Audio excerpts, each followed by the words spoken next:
సమయం, ఈ దేశ శ్రమ బాద్షా పాదాల కింద నలిగిపోతున్న సమయం, ఒక వీరుడు కోసం ప్రకృతి పురుడు పోసుకుంటున్న సమయం. గోల్కొండ నుండి 8వ వాడు బయలుదేరాడు. వాడు ప్రాణాలతో ఢిల్లీ చేరుకోకూడదు.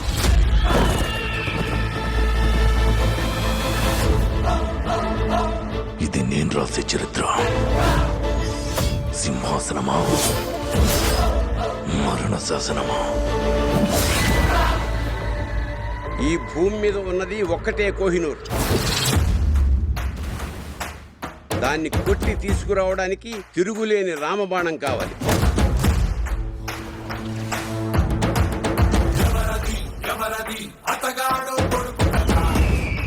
ఇప్పటిదాకా మేకల్ని తినే పులిని చూస్తుంటారు.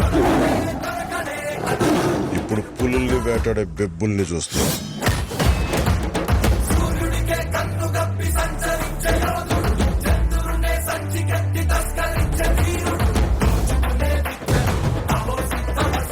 సర్దుకోలేకపోతున్నాను, సాయం చేస్తావా? దశమి రోజు పంచమిని విడిపించాలన్నమాట. నేను రావాలని చాలా మంది దేవుడికి దండం పెట్టుకుంటా ఉంటారు, కానీ నేను రాకూడదని మీరు చూస్తున్నారు. వినాలి, వీరములు చెప్పింది వినాలి.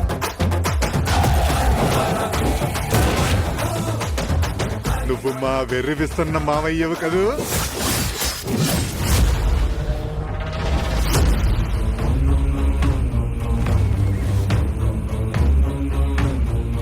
హిందూ దేశం మీద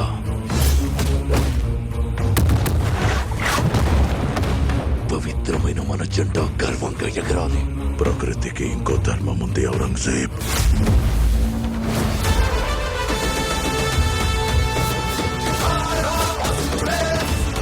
ఇది క్రూర మృగాలు తిరిగే చోటు.